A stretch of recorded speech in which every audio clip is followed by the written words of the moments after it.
자, 구약성경 1278페이지 아모스서 5장의 말씀을 볼 차례입니다. 아모스서 5장 3절에서 6절까지의 말씀, 그리고 21절에서 24절까지의 말씀입니다. 북이스라엘이 경제적으로 가장 융성했지만 영적으로는 또 가장 어두웠을 때 하나님께서 아모스 선지자를 통해서 어떤 말씀을 주셨는가 우리 한번 오늘도 살펴보도록 하겠습니다. 먼저 3절부터 6절까지의 말씀 같이 읽겠습니다. 시작. 주 여호와께서 이와 같이 말씀하시되 이스라엘 중에서 1000명이 행군에 나가던 성읍에는 100명만 남고 100명이 행군에 나가던 성읍에는 10명만 남으리라 하셨느니라. 여호와께서 이스라엘 족속에게 이와 같이 말씀하시기를 너희는 나를 찾으라. 그리하면 살리라. 베델을 찾지 말며 길갈로 들어가지 말며 브엘세바로도 나아가지 말라. 길갈은 반드시 사로잡히겠고 베델은 비참하게 될 것임이라 하셨나니 너희는 여호와를 찾으라. 그리하면 살리라. 그렇지 않으면 그가 불같이 요셉의 집에 임하여 멸하시리니 베델에서 그 불들을 끌 자가 없으리라. 21절부터 24절까지도 같이 읽겠습니다. 시작. 내가 너희 절기들을 미워하여 멸시하며 너희 성회들을 기뻐하지 아니하나니 너희가 내게 번제나 소제를 드릴지라도 내가 받지 아니할 것이요 너희의 살찐 희생의 화목제도 내가 돌아보지 아니하리라. 내 노랫소리를 내 앞에서 그칠지어다. 내 비파소리도 내가 듣지 아니하리라. 오직 정의를 물같이 공의를 마르지 않는 강같이 흐르게 할지어다. 하나님의 말씀입니다. 아멘. 자, 이 아모스 선지자 참 독특한 그런 사명을 받았던 분인데요. 아모스 선지자는 태어나기를 유다 땅에서 태어났어요. 그런데 하나님께서 그를 북이스라엘의 선지자로 보내셨습니다. 또 아모스는 이스라엘에 살 때 어떤 선지자나 제사장이나 그런 역할을 했던 사람도 아니에요. 그냥 뽕나무를 키우는 목자였다. 성경은 그렇게 말합니다. 하나님께서 왜 이런 사람을 선택하셔서 북이스라엘로 보내셨을까? 북이스라엘에 수많은 사람들이 있었지만 왜 하나님께서는 남유다에서 선지자를 선택하셨을까? 처음에 말씀드린 것처럼 이 아모스 선지자가 활동하던 때는 북이스라엘의 여로보암 왕 2세 때입니다. 북이스라엘은 여로보암이라는 솔로몬의 신하가 반역을 해서 나라를 세웠죠. 그 여로보암 1세는 북이스라엘의 첫 번째 왕입니다. 그런데 북이스라엘이 멸망하기 한 20-30년 전에 여로보암 2세가 북이스라엘을 다스렸어요. 여로보암 2세는 그 북이스라엘을 만들었던 여로보암 1세의 뒤를 내가 이어가겠다. 그런 마음으로 자기의 그 왕호를 여로보암 2세다 이렇게 말했어요. 실제로 그때가 북이스라엘이 가장 국력이 강성할 때였어요. 제일 국력이 셀 때였어요. 그래서 어느 누구도 북이스라엘이 그렇게 쉽게 멸망당할 것이라고는 아무도 생각을 안 했죠. 그런데 불과 여로보암 왕이 치리하던 시대로부터 30년 후에 북이스라엘은 아수르에 의해서 나라가 멸망당하게 됩니다. 자, 아무도 멸망을 생각하지도 않았던 때, 경제적으로는 가장 부유했고 또 국력도 제일 강하던 때, 그때 하나님께서는 아모스라는 인물을 통해서 북이스라엘에게 임할 심판을 말씀해 주셨는데요. 왜 남유다 사람을 그곳으로 보내셨느냐? 북이스라엘에 그렇게 수많은 사람이 있었지만 하나님의 말씀을 전해서 북이스라엘 백성들에게 외칠 사람이 한 사람도 없었다는 뜻이에요. 그만큼 북이스라엘이 우상 숭배에 빠져 있었고 또 돈보다는 하나님을 최우선으로 알고 그렇게 살았던 때, 그래서 아모스 선지자가 이제 유다 사람인데도 불구하고 북이스라엘에 올라가서 하나님의 말씀을 전합니다. 아마 아모스서에서 가장 잘 알려져 있는 말씀은 5장 24절의 말씀일 거예요. 아모스서 하면 떠오르는 말씀이죠. 오직 정의를 물같이 공의를 마르지 않는 강같이 흐르게 할지어다. 그래서 아모스 선지자의 별명이 정의의 선지자입니다. 자, 왜 하나님께서 그렇게 북이스라엘 사람들에게 심판을 외치셨는가? 여기에 그 이유가 잘 나와 있어요. 그 시대는 공의와 정의가 찾아볼 수 없는 시대였다는 거죠. 부유한 자들은 당연히 가난한 자들을 착취하는 것을 그들의 마치 기쁨으로 여기고, 그런 사회적인 불의가 너무도 많이 행해지고 있었다. 그걸 우리가 이 아모스서를 통해서 알 수가 있습니다. 역사는 계속 되풀이된다고 하죠. 오늘 우리가 살고 있는 이때도 이와 비슷한 일들이 늘 발생하고 있는 그런 상황입니다. 자, 이럴 때 하나님께서는 역사의 신뢰를 통해서 우리에게 오늘도 경고하고 계세요. 오늘 우리가 읽은 3절에 보면 주 여호와께서 이와 같이 말씀하시되 이스라엘 중에서 1000명이 행군에 나가던 성읍에는 100명만 남고 100명이 행군에 나가던 성읍에는 10명만 남으리라. 무슨 얘기예요? 그렇게 많은 인구가 있었던 나라가 그 인구가 다 없어질 것이다. 왜 이렇게 없어집니까? 결국은 외적의 침입을 받아서 다 죽게 될 것이다.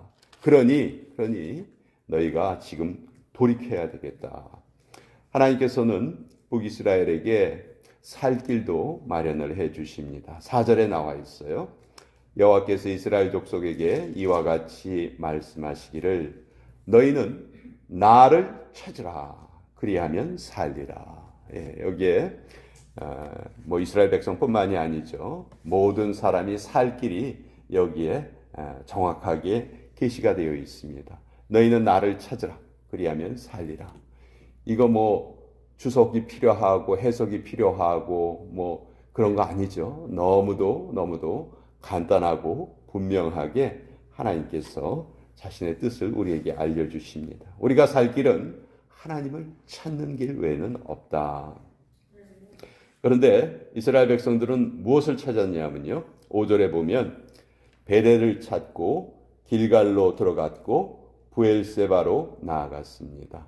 자, 여기에 베델 하면은 단과 베델에는 이스라엘 백성들이 아주 소중하게 여기던 것이 세워져 있었어요. 바로 금송아지 우상이죠. 송아지로 우상을 만들어 놓고 이제 유다 땅 예루살렘에 가서 예배하지 말고 여기 단하고 베델에 내가 송아지 우상을 만들어 놓을 테니까 여기 와서 경배해라. 그러니까 여기에 베델을 찾지 말아라 하는 것은 우상을 찾지 말아라 그 뜻이에요. 길갈로 들어가지 말아라. 길갈은 이스라엘의 군대 사령부가 있는 곳입니다. 여호수아가 여리고성을 정벌하기 직전에 이 길갈에 진을 쳤죠. 길갈에 사람들이 다 모여서 그 이후로 길갈은 이스라엘 군사의 중심지가 되었습니다. 그러니까 길갈로 들어가지 말아라 하는 것은 군사력을 의지할 생각을 하지 말아라. 너희 나라가 지금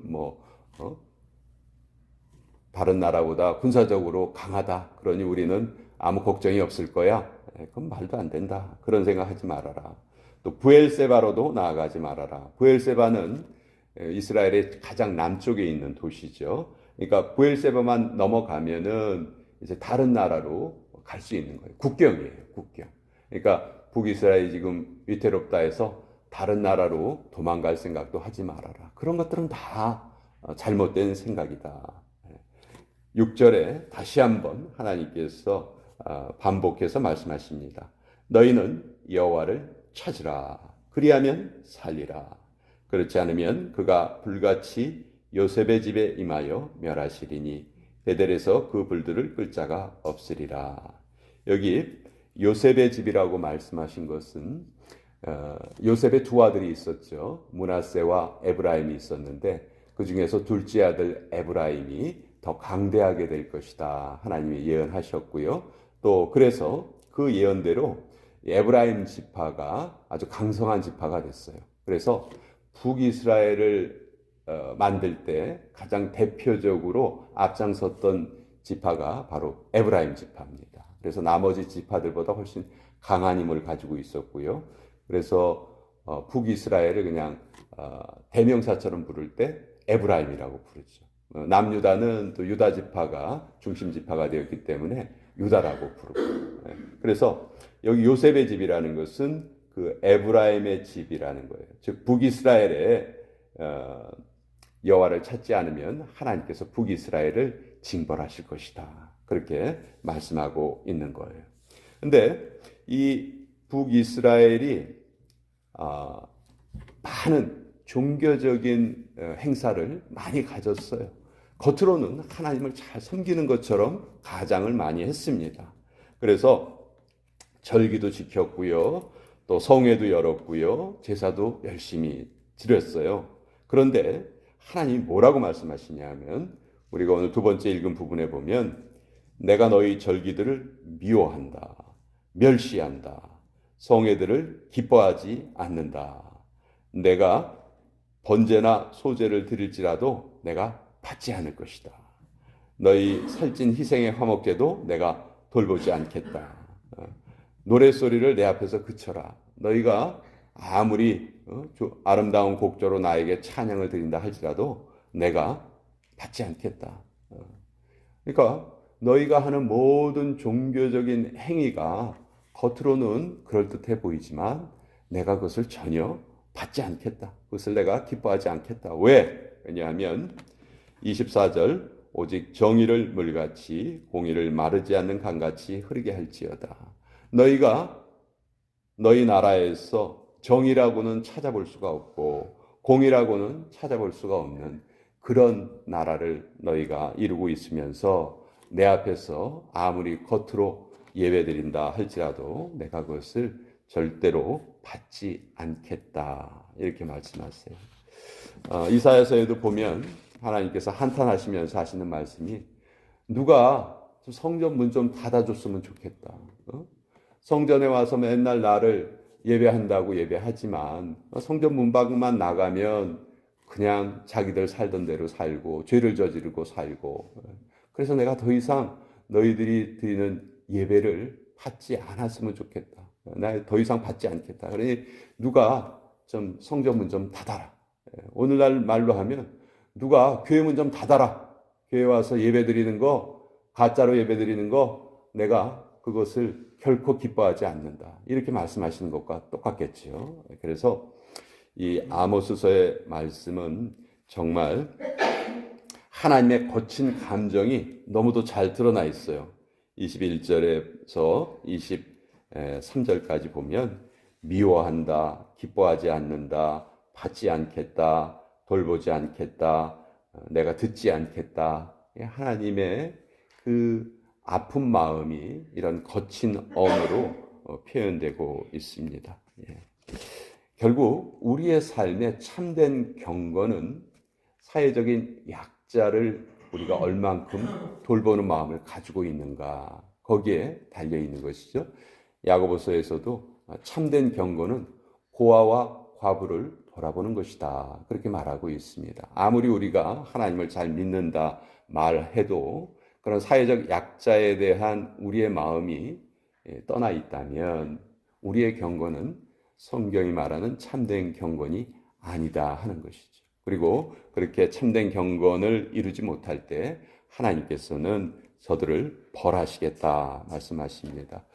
오늘 우리도 이렇게 아침부터 일찍 이렇게 모여 있습니다. 참 우리의 열심이 대단합니다. 우리의 열심 누가 쉽게 따라오지 못할 것입니다.